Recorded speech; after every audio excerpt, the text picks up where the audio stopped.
Hi everyone and welcome to this episode of Riskologists. As always, I'm your host Pat Bradshaw, and today delighted to be joined by Wes Cadby. Wes, thanks very much for coming on. Morning Pat, thank you.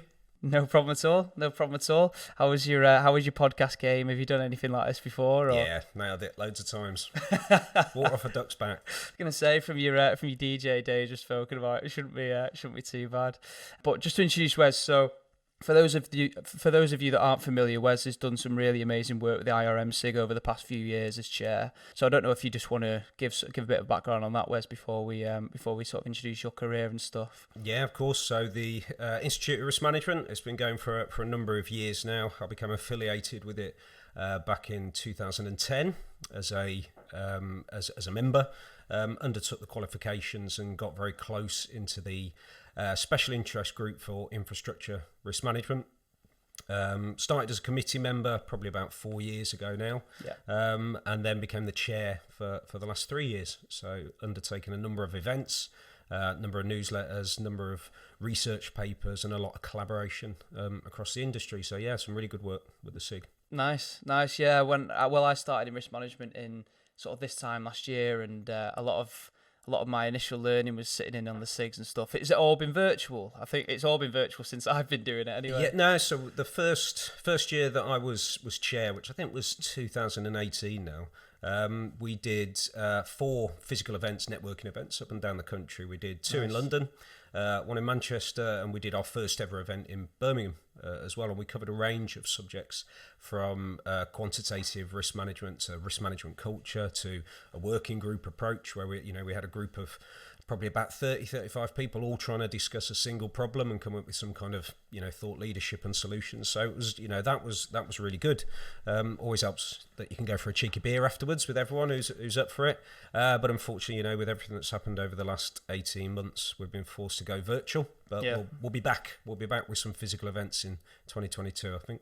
Yeah, no, amazing. I hosted like a round table event series at the last company. And like you say, the virtual ones do work really well, but nothing better than actually getting out and doing it face to face. The virtual ones are it's a big long presentation, but of interesting stuff and with some great speakers. But when you've got a physical event, you've got people who are engaging and they're challenging and being able to question, live and things like that. And that's what we're missing at the minute. Exactly. Amazing.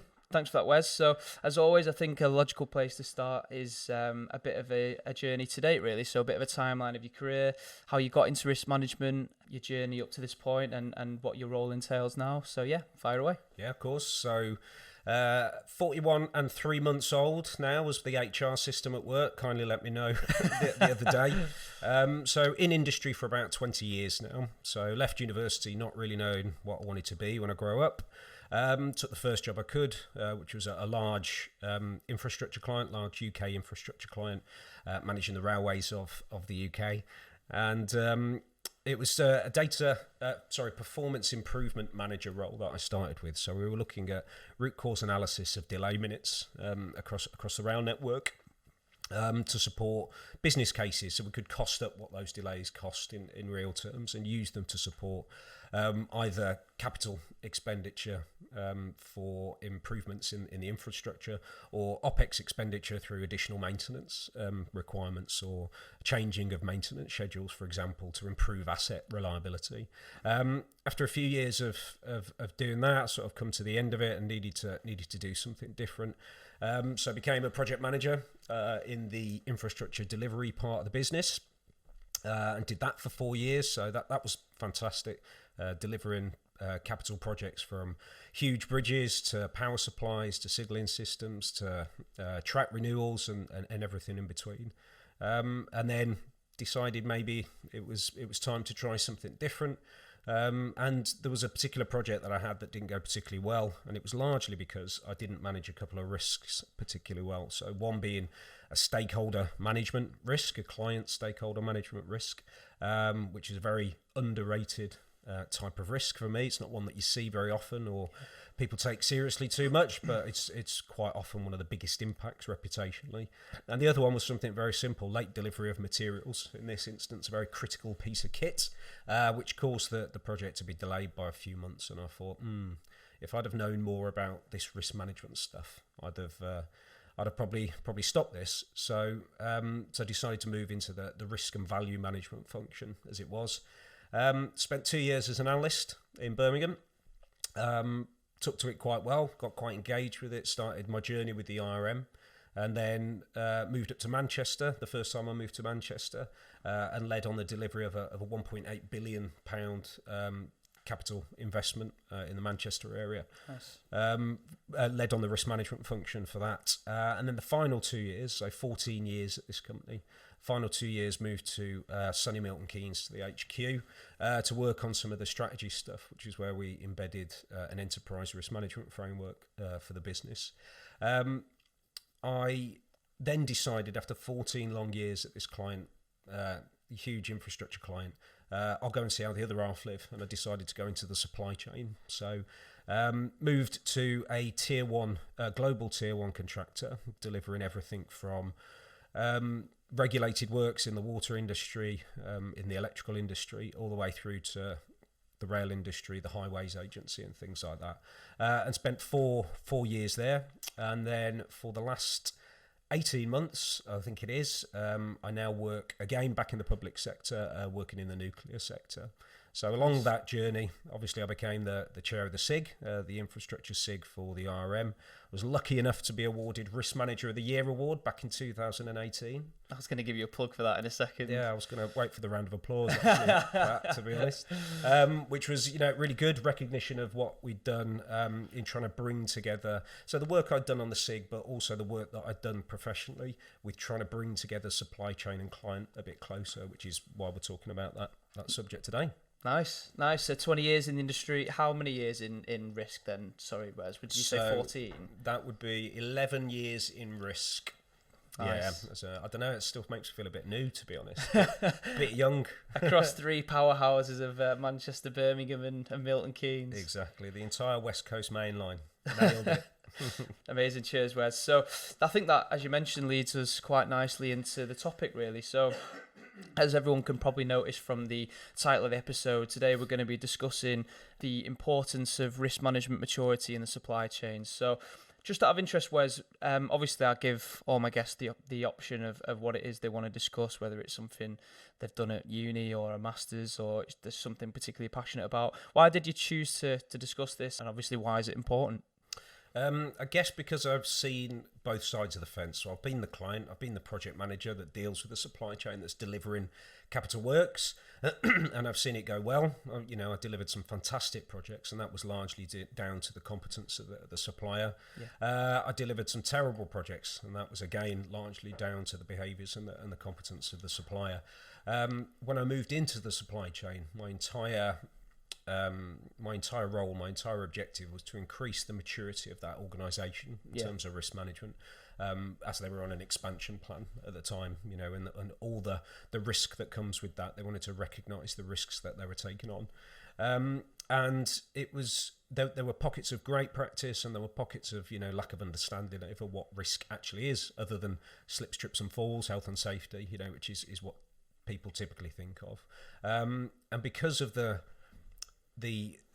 problem projects that I've been involved in and that I've seen, it would have been so much easier to deliver those, and beneficial for both client and supplier. The supplier would have made margin, and the client would have got their product delivered within their constraints if they'd have just been collaboratively managing risk together. Yeah. And that comes with ensuring that both parties, the client and the supply chain, are mature at being able to understand risk management and talk about risk. Okay. So would you say that the collaboration between the supply chain and risk management and the client, is arguably one of the most fundamental reasons why projects fail, the lack of maturity there? Or yeah. One of the key reasons, absolutely. There's a number of reasons why that collaboration won't be there, and that might be existing culture.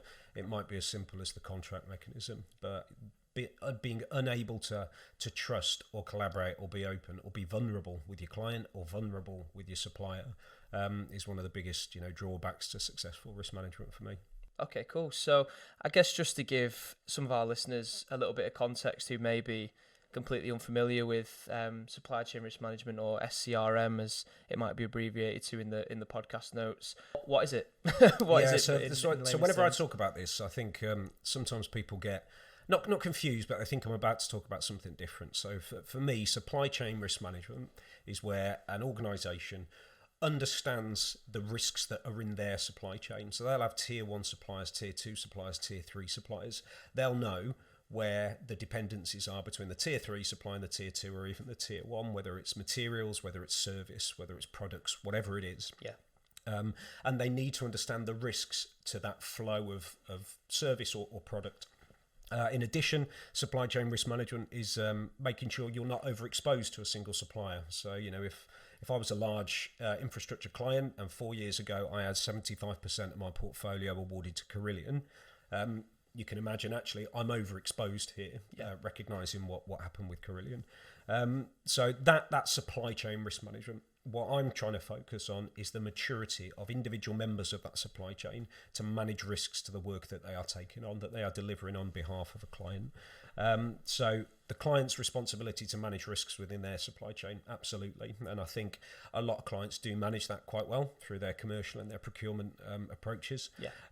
When it comes to formal risk management, understanding risks to the delivery of a project or a business venture, a partnership, or whatever it is, I still think that there's a gap there that needs to be fixed.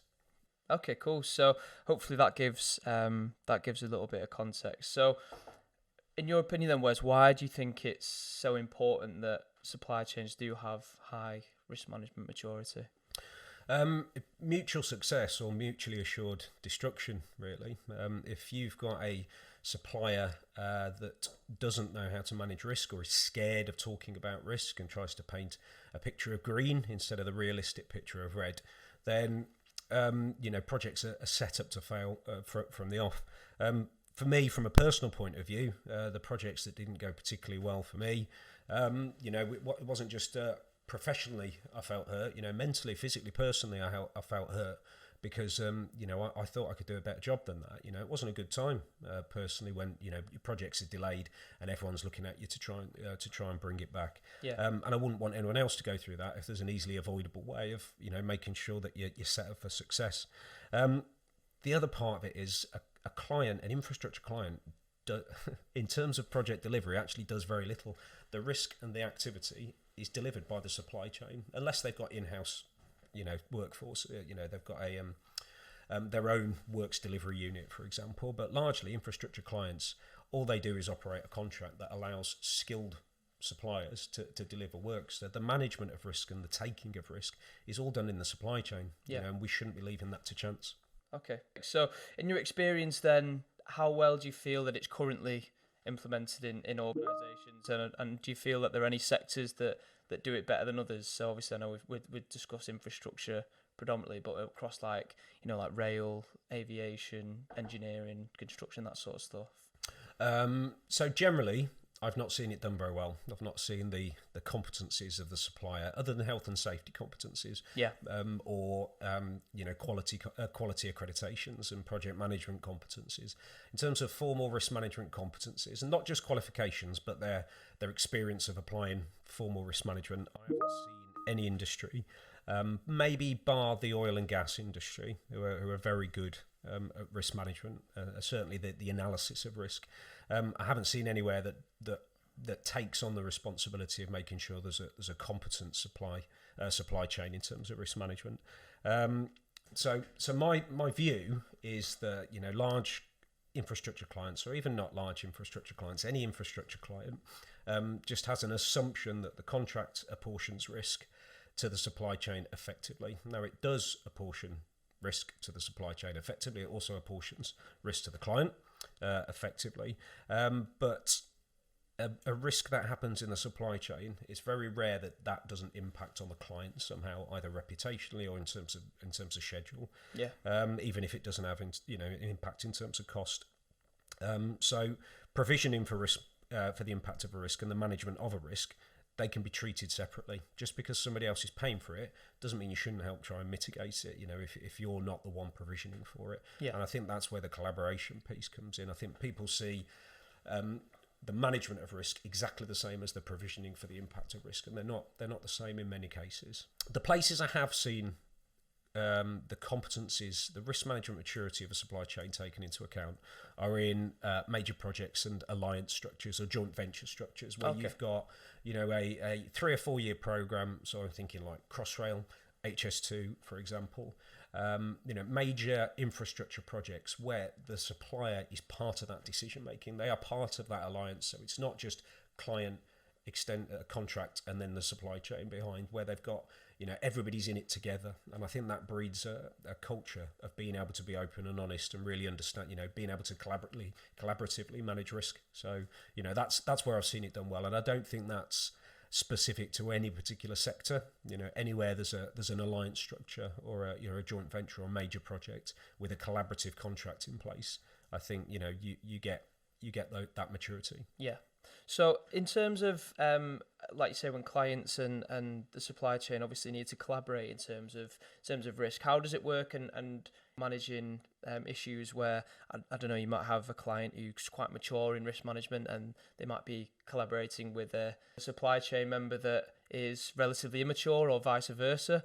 How do you find those sort of relationship pan out, and have you dealt with any of those sort of situations in the past? Yeah, so those relationships don't particularly pan out very well. In my experience, the client, the infrastructure clients put a lot of emphasis on their own risk management. They can have quite large risk management functions, risk management teams. They invest in the competencies that are needed to be able to deliver quality risk management outputs. Yeah. But that's where it stops. There's an assumption that the supply chain have got that competence. They're the experts. They're the skilled workforce. They're the ones that know how to deliver works. That we don't need to worry about their ability to manage risk or identify risk or talk about risk. And that's a problem, because then the supply chain potentially can just sort of wing it really and hope for the best, and just deal with it on the fly, and the client doesn't really see any of that. So they're losing control over what the supply chain's doing.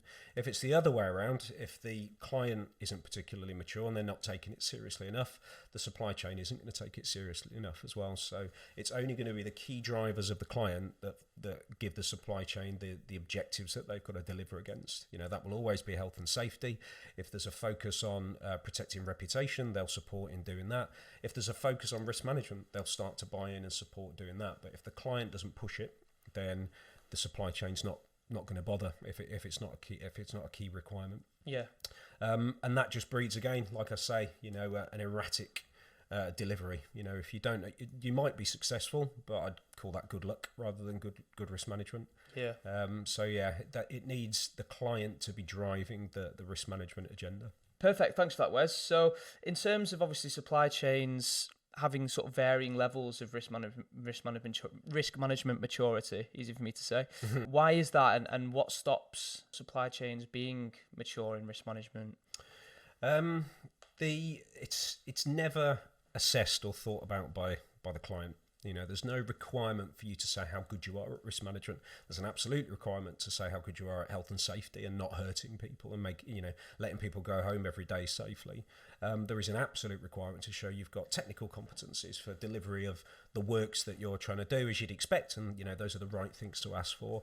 But very, very rarely have I ever seen anybody ask for information on what is your exposure to risk management. How do you manage risk, business risk or project risk?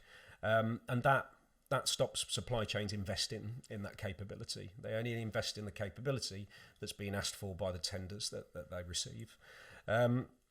Addition, the other things that stops supply chains being mature is the contract type. So when I was a project manager, there was a big focus on traditional lump sum fixed price types of contract, very adversarial contracts.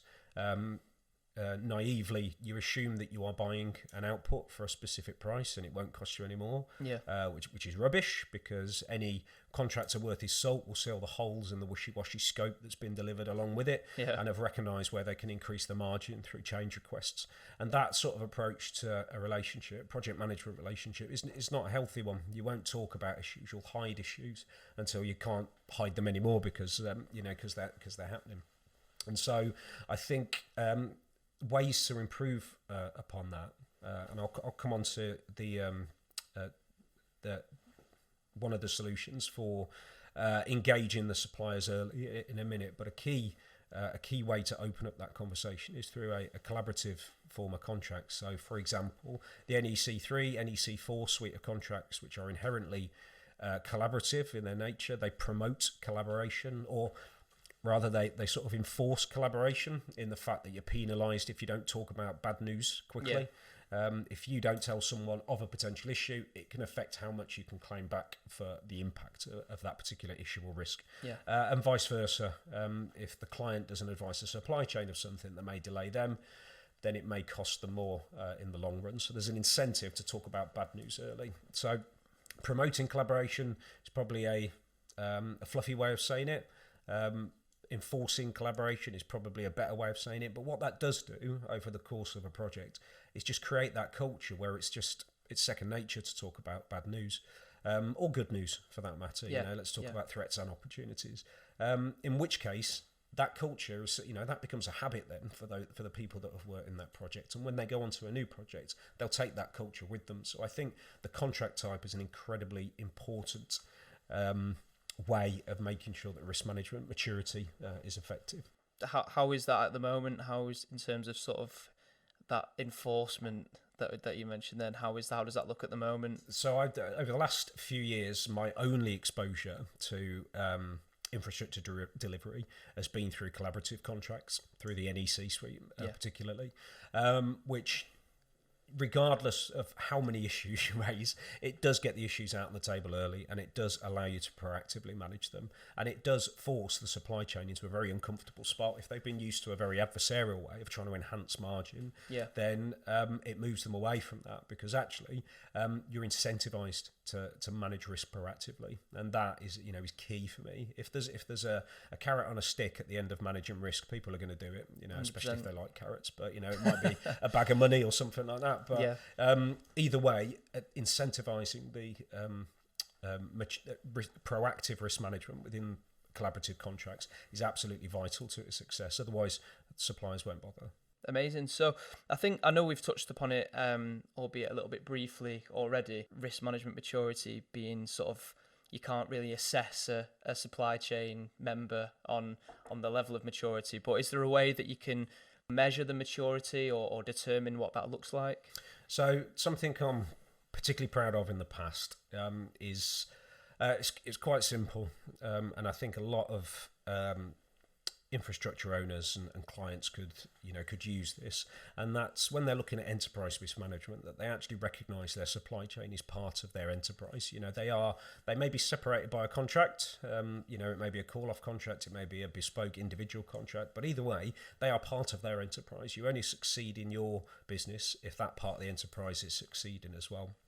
And to do that, we treated the supply chain as essentially one of our own.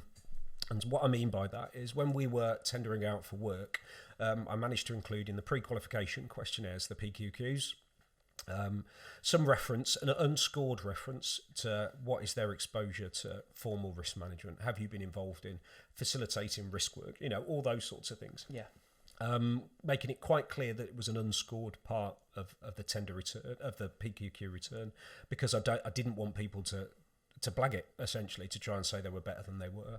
And the way we used that was completely separate of the tender assessments, but to determine who are the ones that really know risk management. They've been in and around it, they've been in major projects, they understand what a risk profile looks like, how to quantify risk, what exposure means versus contingency. And then, if they were successful, we would take on more of an assurance role. We just assure the outputs, which for me is what a risk management function should be doing. An organisation should be mature enough to deliver its own risk management activity, with the risk management function sitting in the second line of defence and assuring that it's effective. Then there are other suppliers, and one of the requirements that we had with a number of projects was that we awarded a number of contracts to SMEs, so small and medium enterprises. They won't have had chance to be exposed to large infrastructure projects and a formal risk management process.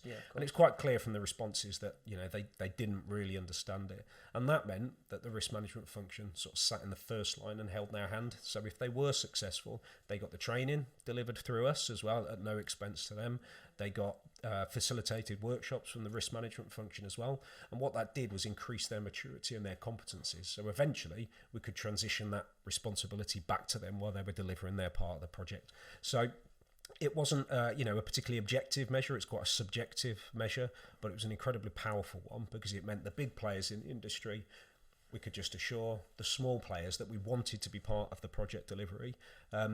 They could be trained and they could have their competencies increased and their overall maturity increased, so that they could be the best that they could be in the delivery of that as well, so that they weren't on the back foot all the time. They were able to share their worries through risk management, which worked fantastically. Amazing. Is that assurance process like an industry standard now, or is it something that is just carried out internally? It's there's a lot of client organisations that just don't take supply chain risk management maturity seriously. It's not a key driver for them. They want to know who can deliver the work competent wise, who can not hurt people during it, and who can do it by the date that they want. They don't look at how do they manage the risks that are going to stop them. So there's still a lot of work to do.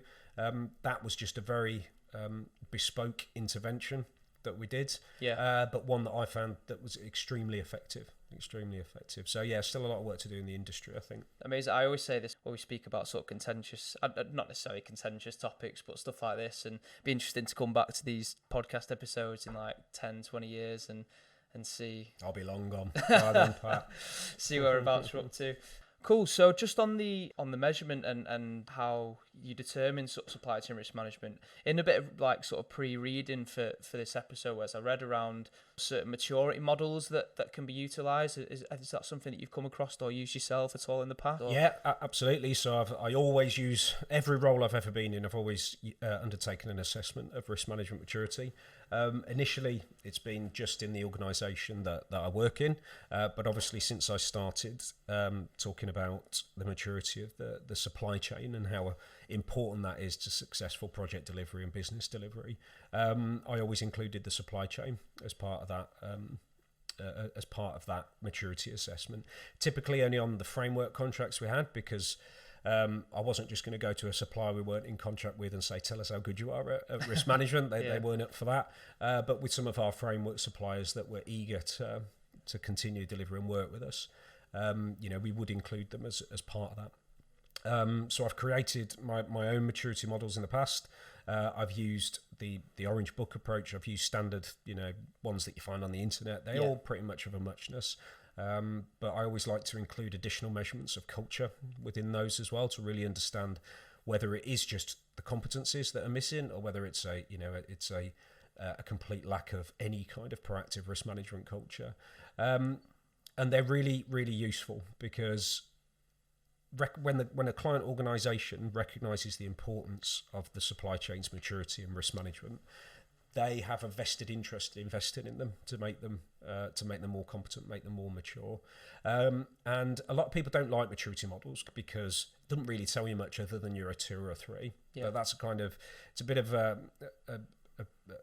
daft way to look at it for me, to be honest. Yeah. Because if you are a 2 and your board or your exec says, I want to be a 4, it essentially gives you the roadmap of how to get there. And the jump from 1 to 2 is a lot smaller than the jump from 2 to 3, and again 3 to 4. And if they really are convinced that they want to be to 4, the roadmap that comes off the back of that is, that is what they are invested in. The maturity model for me is a way to get the exec to agree and invest in risk management. So it's not just about saying we're a 2 this year, we're a 3 next year. Yeah. It's about getting the buy-in from the senior leadership of any organisation, and within that you can include the supply chain, and that may be, like I say, the provision of training. It may be through facilitating some of their workshops for them, so that you're getting a rounder picture of the risk profile, rather than something that maybe they're not skilled at doing. Yeah. And whatever way that takes, the maturity model is an incredibly useful way to do that. Amazing. So that parameter that you mentioned that you tend to add around culture, is that something that's normally absent in most maturity models, and if so, did you feel they're a little bit more redundant without that parameter in place? Yeah, I think so. So they often talk about senior leadership involvement, which has got a culture aspect to it. Yeah. Have you got your process in place? Tick the box. How good are those processes? Tick the box. the software or the system that you use to store data, and then an assessment of each part of the risk management process. And that's essentially it. But for me, you could have the best competent, you could have the best skilled people in the world, you could have the best risk management software, you could have the best processes in place, but if you haven't got the culture, all of it's, it just doesn't work, it just falls apart. So I always add in elements of culture assessment. Recently refreshed a maturity model with a young graduate of mine who was fantastic, and she challenged me on having an additional culture assessment and said, why aren't you putting culture in each and every assessment throughout that maturity? And I really bought into that, because it doesn't mean you can say I'm super mature at systems, not so mature at culture. Yeah, culture should be in through each one of those assessment measures, and that's what she proposed, and that's what we've put in place. So might be more difficult to get a 3 or 4 now, but it's a much more rounded, beneficial 3 or 4. So yeah, for me, culture within that maturity assessment, even through to the supply chain, 100% important. Amazing. Yeah, I think since I joined Optimize, it was always been sort of drilled into me that culture, like you say, without culture, you could have the best people in the room, you could have the best available information, we could integrate it flawlessly, but if people aren't bought in, then what's the point? Amazing. Thanks, Wes. So just to round off, really, so for anybody who is listening to this, who may have had struggles with this and empathises or just hadn't really come across it before, really, what recommendations would you give to clients and supply chains to put more focus and improve on their risk management maturity? I think very simply, the client organisations need to recognise that the suppliers are part of their enterprise. They have a responsibility to make sure that the supplier has the ability to do their job. Yeah. I think for a number of years, and whether it's a generational thing or just a victim of the times when I was a PM, where public spending perhaps was heavily scrutinised. It's always heavily scrutinised, but quite severely scrutinised. When we were there, we had fixed price lump sum. We tried to push everything down to the supply chain, so we weren't risk free. We weren't taking any chances. Yeah. We can't do that anymore. Projects are getting more complex. Projects are getting bigger. Regardless of everything that's happened over the last 18 months, for me, the construction sector is booming. There's more investment. There's more suppliers. But coming with that, there's more insolvencies as well. So although the number of the spend in infrastructure is going up, the number of suppliers available is going up. The number of suppliers that are actually winding up now and becoming insolvent is falling apart, and that's because that the sector isn't effectively collaboratively managing risks. So for me, clients have got a responsibility to hold the hands of their suppliers to ensure their own success, not just the supplier's success. So I think a key recommendation for me is that recognition that they are part of the enterprise. They deserve as much competency development support when it comes to risk management as their own internal risk management functions. And again, to be able to determine who needs that support, I'd recommend that approach that I took, that I mentioned earlier, where a question about their relative exposure, their relative application of risk management is part of the PQQ, or part of the tender, whichever phase of the procurement it comes in, but an unscored part of it. Because for me, you want the right behaviours. You don't want people to say, "Yeah, we can do loads of risk management, we'll smash it," and they just can't perform. So for me, understand where they are and offer them the development that gets them on a level playing field with the maturity of the client. Amazing. Yeah, I think that sort of answers of one's final question that I had, that around supply chains being relatively immature around risk management. Does it come down to ignorance, or does it come down to just digging the heels in and not seeing the value, really? I think the supply chain, everybody in every organisation, in every project, especially the supply chain, manage risk every day. Yeah. And there's a big difference between the management of risk and risk management. And the decisions that suppliers make every single day manage risk. They're experts at it. Some of the best project managers I've worked with in my capacity as a risk management professional can see a risk a mile off. Ask them to put it down in terms of cause, risk and effect, and that they wouldn't have a clue. So, it doesn't need to be a formal, let's do a risk register with red, amber, greens and all that sort of stuff. Yeah. It just has to be linked. There's a go-between the formality of it so that we understand where we are and not reducing the application of their expertise. There's a big difference between stunting people's ability to manage and trying to get them to complete risk profiles. So I don't think there's an ignorance at all. I think, or a lack of expertise, but I do think there's a lack of drive largely from the client side. And again, if the client isn't asking to see the competencies of the supply chain in terms of risk management, if they're not asking to see, show us where you've managed risk brilliantly and how you've done it and how you've done it collaboratively and how you've reported it and presented it, then the supply chain aren't going to invest in it. They're not going to invest in a capability that's not being asked for by a client. There's a lot of pressure on clients, I think, to say, show us how well you can manage risk. Amazing. Thanks for that, Wes. So hopefully our listeners have enjoyed it today, and I certainly have. I'll be honest, it wasn't something that I'd read or knew too much about before we sort of collaborated on it, Wes. So yeah, amazing. Just to round things off then, as I do with all my guests, 20 years in the industry, 11 years in risk. Stop saying it. If you could give yourself a piece of advice when you're at your start of your career that you know now that you didn't know then, what would that piece of advice be? Yeah, so I know you tipped me off about this question, so I've been thinking about it. Now, I could have gone for the easy, always ask questions or get involved in lots of stuff. I thought that's a bit soft. So I thought if I was going back to me 20 years ago, as you mentioned, if I was going back to me 20 years ago, I'd say from a very selfish point of view, I'd say take as much development, as much training, as much exposure to new learning that your employer will allow you to have. So I've been very lucky to have been completed the IRM certificate and the IRM's diploma, which has now got me as a fellow of the Institute of Risk Management. Amazing. And thankfully I've had some very supportive employers in the past that have funded that route for me. I probably wouldn't have done it otherwise.